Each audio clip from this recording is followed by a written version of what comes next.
Hey, Jason here. I wanted to make a mention at the beginning of this episode that Vasu's audio is echoing the entire time. And so I didn't hear that during the recording. He could, but I was hoping it wouldn't make the episode.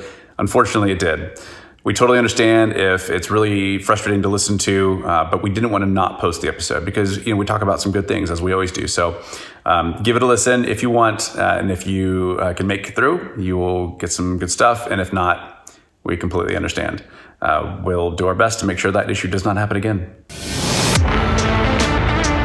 You're listening to the Work Cultured Podcast, where good companies keep good company.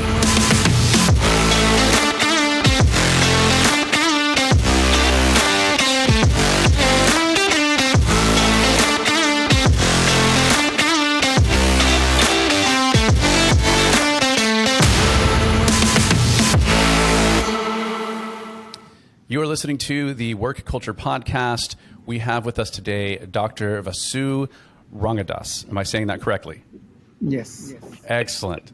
He is he's the CEO of L7 Informatics, which we'll get into as we interview, but it's an interesting structure of employee mix, the type of employees, and that's going to be really fascinating to get into how the different mix affects culture, if at all, different to other types of organizations. But Vasu, would you just kind of give us a quick intro of who you are, and then we'll dive on in? Sure. L7 Informatics is a life sciences software company based in Austin, Texas. We were started in 2011, and we've been growing pretty rapidly the last 3-4 years. And we build software for diagnostic companies and pharmaceutical companies to do better diagnosis of patients using molecular genetic technologies, and also building drugs, which are the next generation of drugs, or cell and gene therapies to cure cancer and rare diseases. So it's a pretty exciting time for everybody. Yeah, that's world changing, literally. Yes. Yeah, we don't get that every day. And so you've been this president and CEO for 5 years, is that right? Or just over 5 years? That's correct. Yeah, I joined in late 2017, early 2018 timeframe. Okay. And previous to that, you were a CSO, Chief Strategy Officer, for a few years, and still in health. And it looks like you had founded a health-focused company, something in healthcare. Is that right? That's correct. Yeah. Before this, I was founder of a company called Net.Orange, and that I sold that to a company called NantHealth. Okay. So I was, after the acquisition, yes, I was the Chief Strategy Officer for a few years before I started. Gotcha. So you built up Net.Orange over an 8-year plus span, and then sold it and stayed on with them for a few years longer. That's correct. Yeah, that's correct. Oh, excellent. Okay.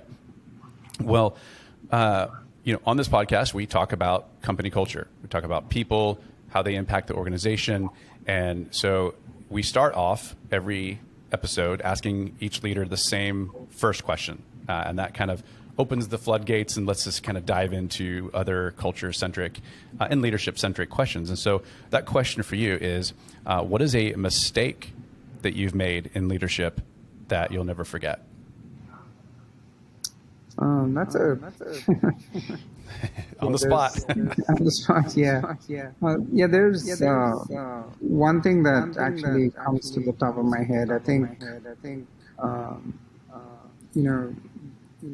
it's just hiring a lot of smart people that are really smart at their individual jobs, but expecting them to come to one company, and they've never worked with each other before, but magically they'll all work with each other, and everything will be smooth and go well. I think the culture is an important important point of how you create a culture. Just individually skilled people who know their jobs really well all coming together does not make a company and does not create culture. Yeah, so they don't magically just work together. Yes, they don't magically work together. Yeah, that's a wonderful insight. So so one of the things I referred to earlier about the mix of employees, and you correct me if this is out of date, but it looks like close to probably 40% of your 170 employees are scientists, another 40% are engineers, and then other makes up the rest of the 20%. Mm-hmm. Is No, that that roughly? that is accurate. Yeah, and that's actually on purpose because we are solving very, very complex scientific problems. And so while we are a software company, our customers that we interact with are most of them are scientists or uh, process engineers or chemical engineers that are solving uh, manufacturing of drugs or creating new research of creating new drugs or creating new diagnostic um, assays. Yeah. And yeah, so you really need scientists to talk to scientists. So yeah, we purposely building up our mix of employees to work and understand our customers, work in the same wavelength, think like them, act like them, but also provide solutions that they need. Yeah. One of the things I find fascinating about that mix of employees, if we think about the hard wiring of individuals, the hard wiring of a scientist who's likely to be very detail oriented, an expert in their field, very specific. You compare that to, say, a phone salesperson, Mm-hmm. probably a very different hard wiring.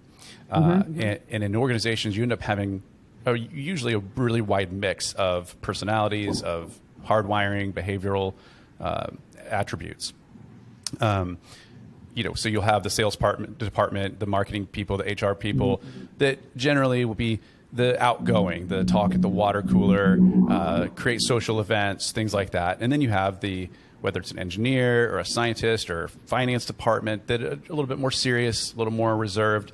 But that creates a great balance because it's just a mix of personalities. And I'm curious if you see that same mix or if you see it more weighed towards the expertise, kind of keep to themselves types with your particular employees. Yeah, I think it's a combination of it. Like there's different types of scientists, but your observation is very, pretty close to reality. In that scientists they want to be very, very accurate. So when so but when you're actually building a software company, sometimes there is this notion of good enough because it's that old saying, right? Perfection is the enemy of the good, and scientists are trained that Yeah. if they're not perfect, don't publish it. Don't tell your boss I that think I this may is have the lost you. result till you're 100% sure that this is the result. I think our connection. And you don't have to be, you're not publishing in a scientific journal when you're running a software company, but so there is this fine balance between sometimes what is good enough and when you need to be perfect and when good enough is okay to move on to the next step. Right? So, Yeah. Do you feel like you're having to push your team more towards the good enough, and that's not necessarily where they yeah, want to it's go? They not want to perfect. necessarily it's more coaching. It's more, I don't know. Pushing is not a good thing because when you push something, it's like it's Newton's third law. It'll push back at you. So you don't want to push.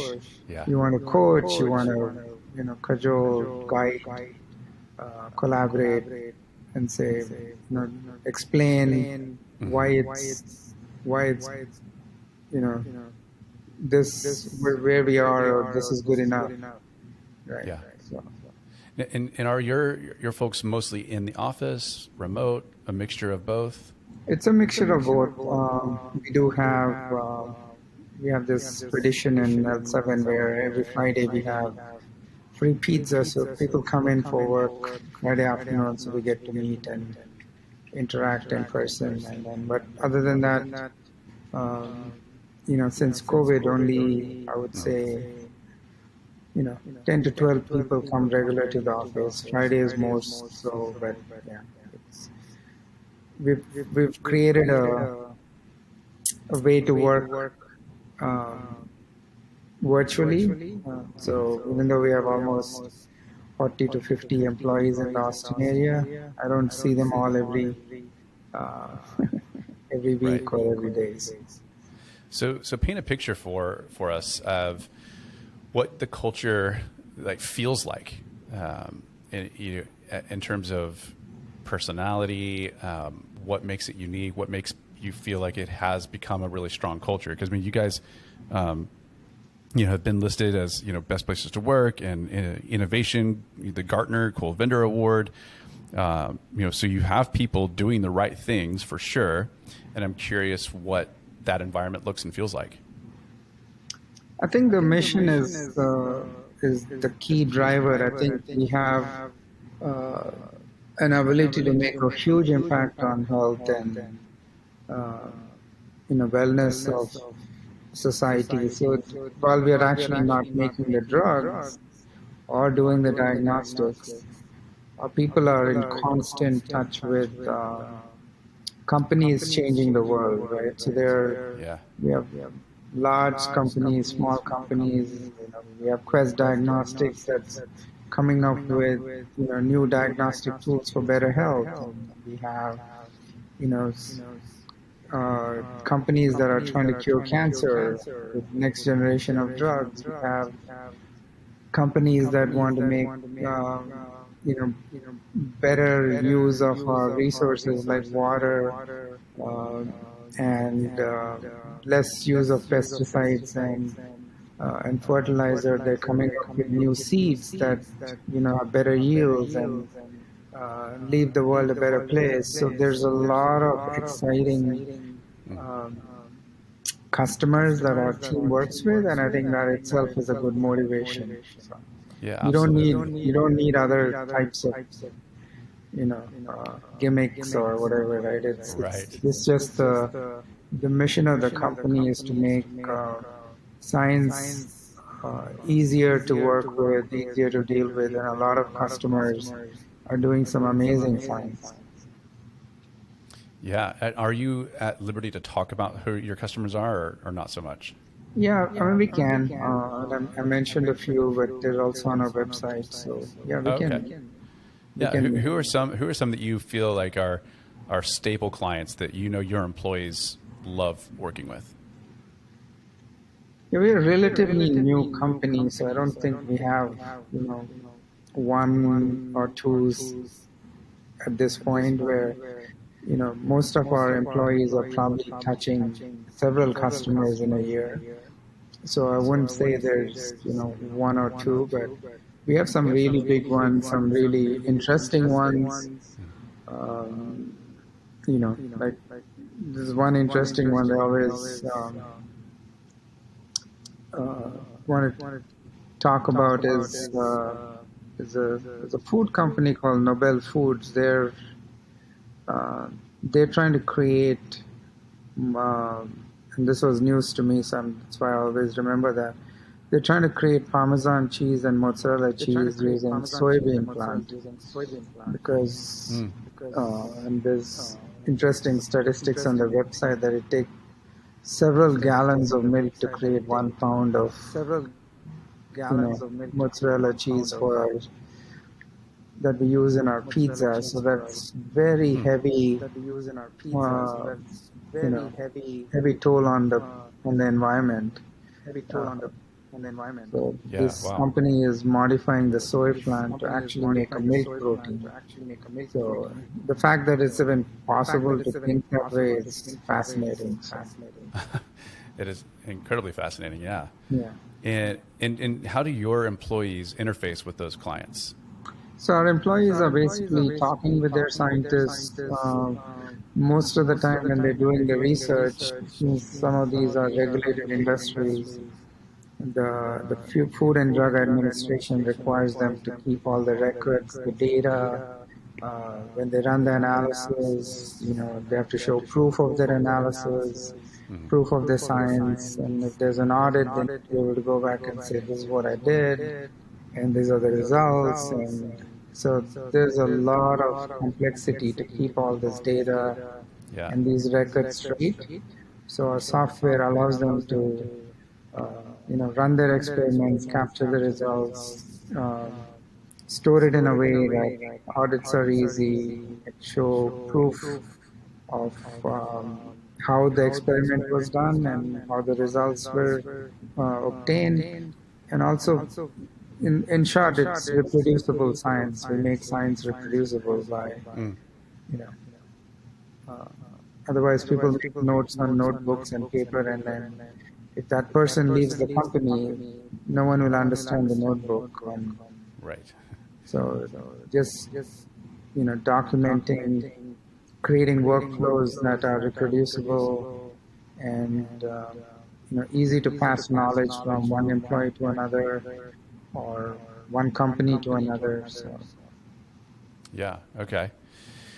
So you're already saying so many things about what you have to do with your clients that match with your core values. And so what I found researching you guys, you have these 3 core values: increase velocity, improve efficiency, and ensure compliance.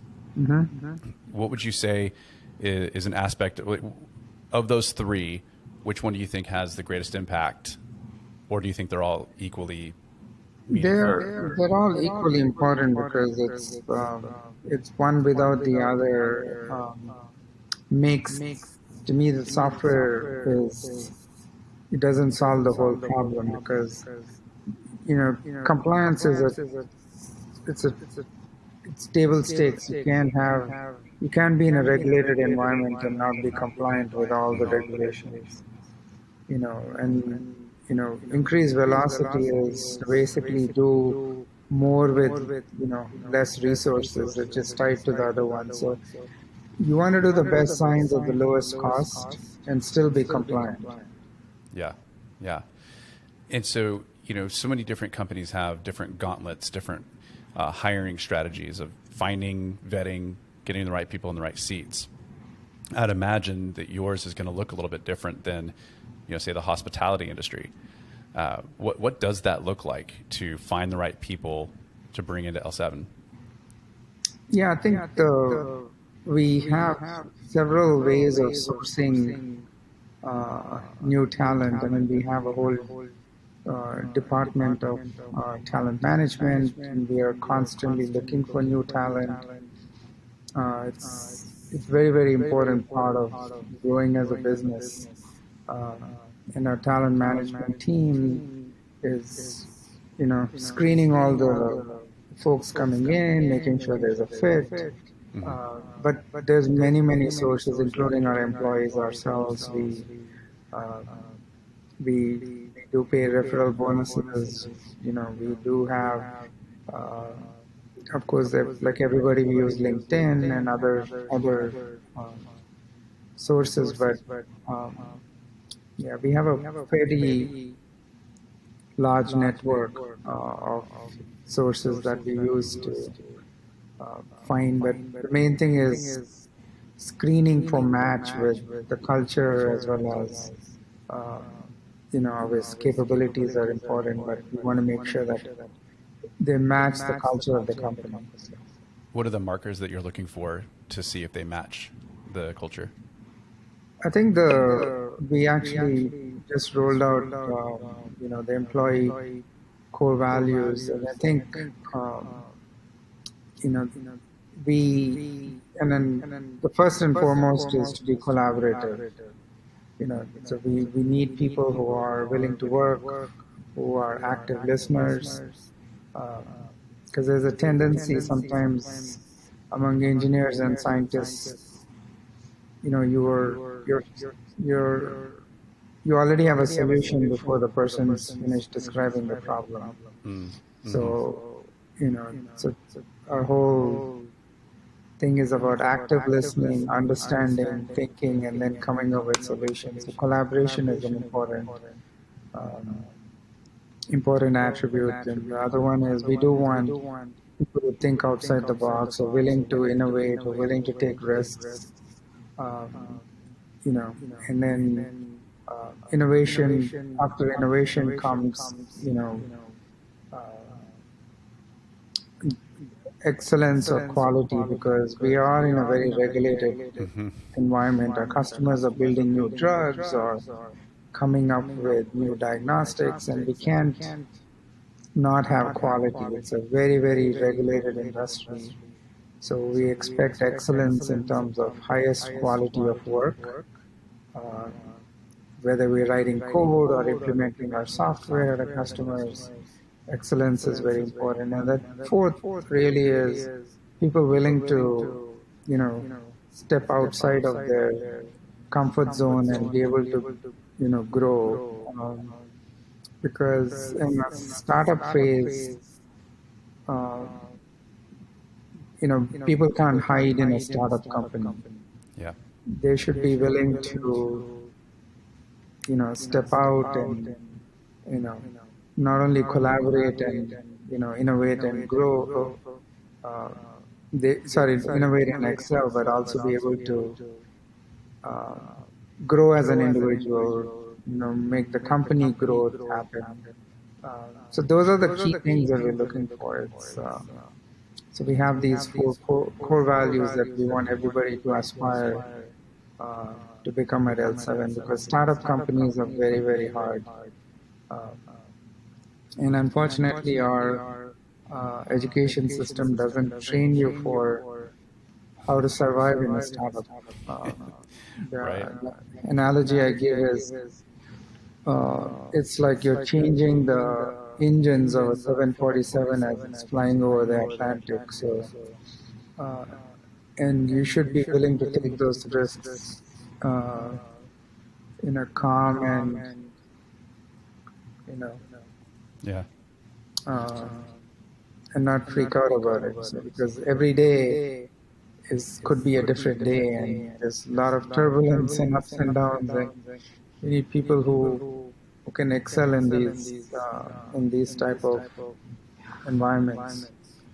Yeah, I'm curious if it's difficult to find that right fit, because you have almost a dichotomy of to innovate requires a level of risk tolerance, but to be very precise, accurate, thorough, and compliant requires a level of risk aversion, in buttoning up the details. So, do you find that individuals can encompass both fully, or do you feel like it requires a team because some are going to lean more towards one or the other? It's a team effort, because that's why it's a team effort with checks and balances, because you can't have one individual who is willing to take the risks and be compliant. So we have people from different backgrounds. As a team, we push back each other. So it's very difficult for one individual to have the same skills. Yeah. And how do you find out who has what? I think they naturally find themselves in the right departments, because people who are in quality and compliance are generally, people who are looking at things very differently than, people who are in, maybe in product management, who want to come up with new features, they might be slightly more innovative, but doesn't mean quality is not innovative. I'm just saying that you always have one skill that, is more than the other. Like, for example, if I take one of these skills tests, I will come across as more risk taker and more, because as a CEO, I have to. Sure. But at the same time, depending on the industry, you have to have checks and balances. Yeah, absolutely. And you feel like people, I guess, self-select depending on what they're not going to apply for a job that they're not wired and for. Sometimes, sorry, I need to move again. I need to charge my phone, but I think the self-selection happens. But sometimes learning happens as well. So Yeah. the learning is as important as the selection because it doesn't mean that they're selected as, but you can definitely learn. And what, because some of these things can be taught. It's not like you're born with. So. Sure. Sure. Yeah. Yeah, that makes sense.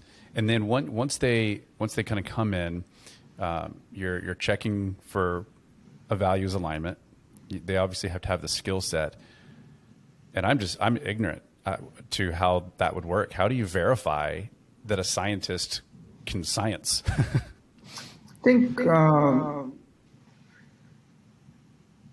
it's obviously there's a lot of interviews and all the usual processes that we go through, but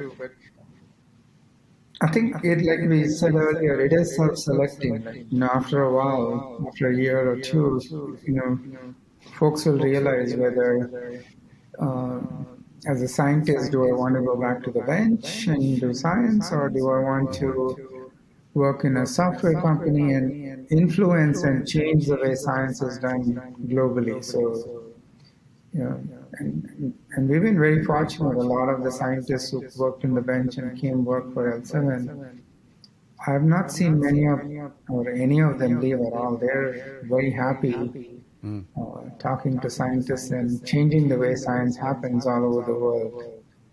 Yeah, that's interesting because I bet many of them had no idea they'd end up in the seat that they're in with you. They're going through all of their extended, education, master's, doctorates, however far they go, and they assume, well, I'm a scientist, I'm going to be in the scientific field, and then maybe they sought you out, maybe they stumbled upon you, but it sounds like once they're in, they find themselves very happy and don't want to kind of go back, so to speak. Yeah, I mean, I think there's truth to that. I mean, I think they do get enough science at L7, so it keeps the science part of the brain happy. And Sure. then, Yeah. yeah, then there is the excitement of working for a company that's adding 50, 60, 100 new people every year, which you don't find in a science lab. Of course, you can do that in a pharmaceutical company or a biotech company, where those companies are growing as well, but it's different kinds of stress. It's a biotech company that's trying to come out with a molecule. You come out with a molecule, you're dosing patients. If the patients nothing happens, or they die, or they don't have no significance, then it has to be shut down. Whereas, to me, a software company, if you know how to execute your plan, is a much more stable than a biotech company, Yeah. which is of course much more riskier than an academic research lab, which has its own pressures of writing grants and making sure you get grants. So there's no easy place to hide in this world. Right. I think risk-wise, I can think of all places to have equal, if not different types of risk.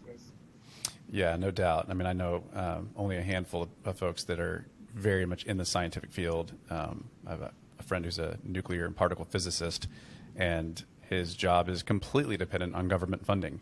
And so every 4 years, he's like, well, Mike's still going to have a job. Yeah, So it's its own risk. Yeah. and it depends on who's sitting in the White House, whether there's grants or no grants. There's a lot of risk everywhere. Yep. Now, I mean, how does that feel for you? I mean, it's got to feel pretty good that you've created a space not only for the impact that you and your clients are having, but the people that come in are experiencing something altogether different than what they expected they would experience in their career, and they're sticking around.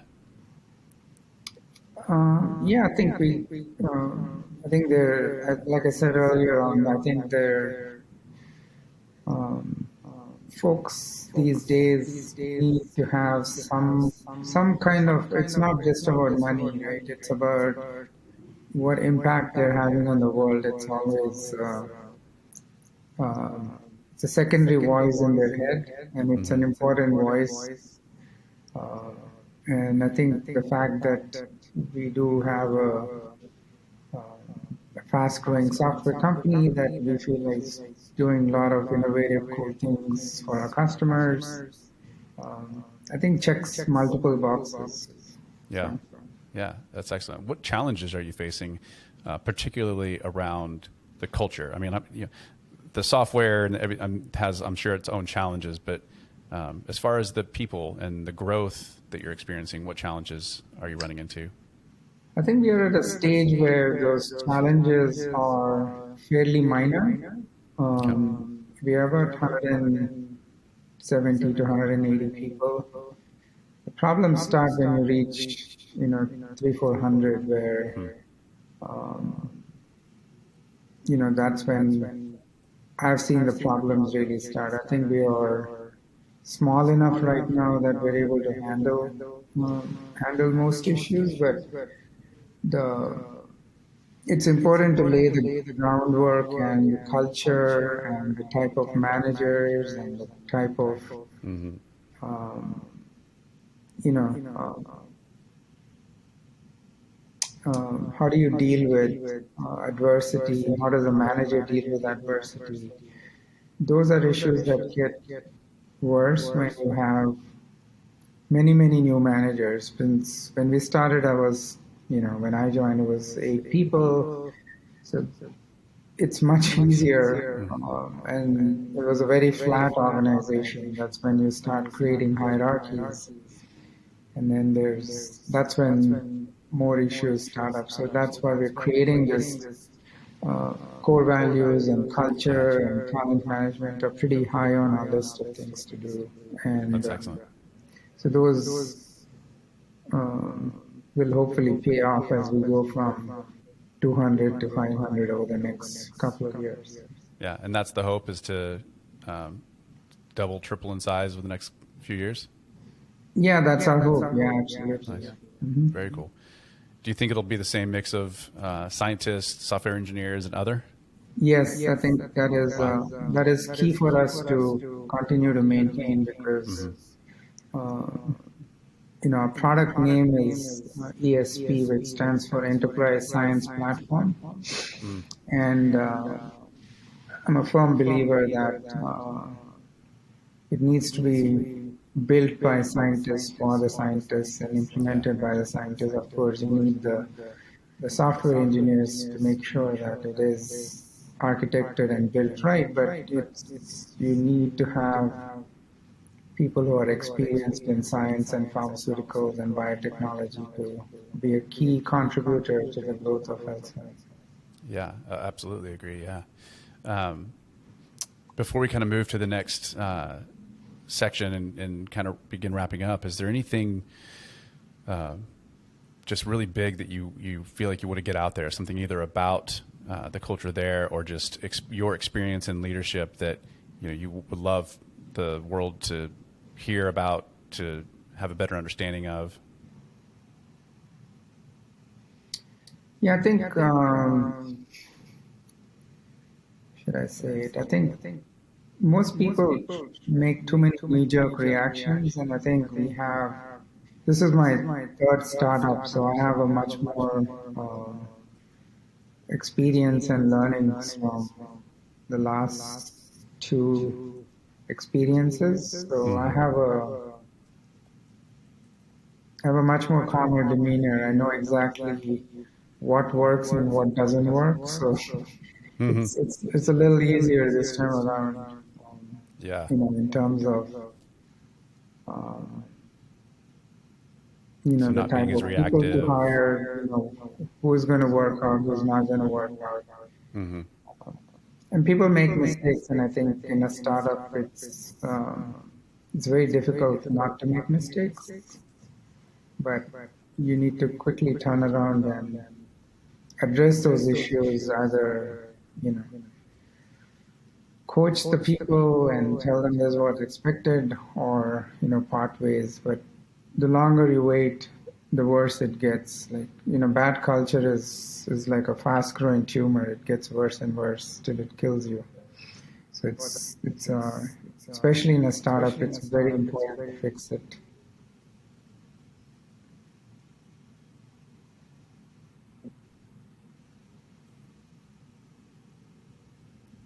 think our connection just hiccuped Yeah, a little there bit. was a small blip. Yeah. Can you still hear me? Yeah, I can hear you.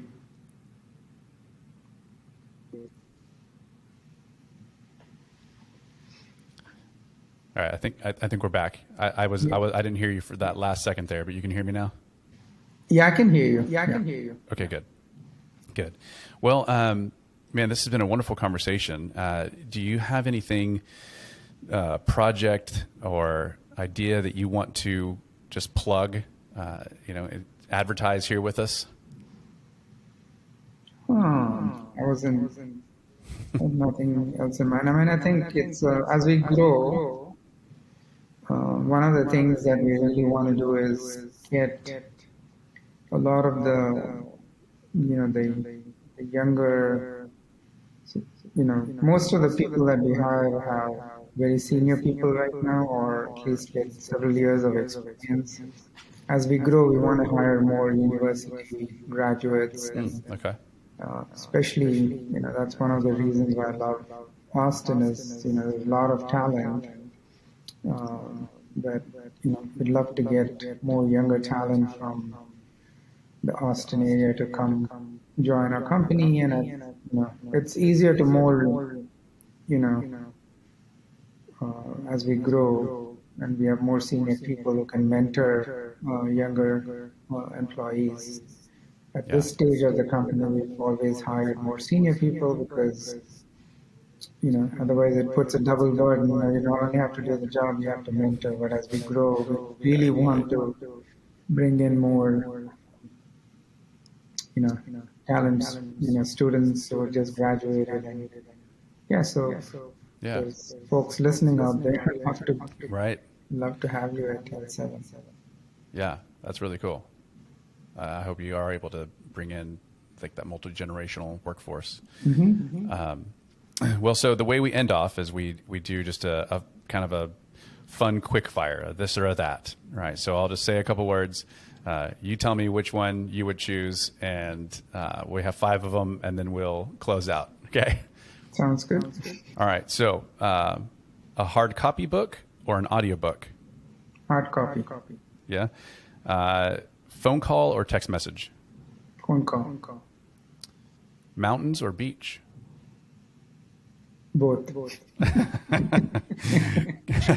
reason I say that is there's plenty of places you can see both. You can see both. Absolutely. If you're not a nerd, this won't make any sense. But DC or Marvel? Marvel. Okay, good. And then last one, coffee or tea? Coffee. All right. Well, thanks for that. We just like to end off a little bit silly and lighthearted. Dr. Vasu Rangadass of L7 Informatics. This has been a great conversation. I appreciate all your time. No, my pleasure. Excellent. All right. Well, all right. This is the Work Culture Podcast. Signing off. Bye for now.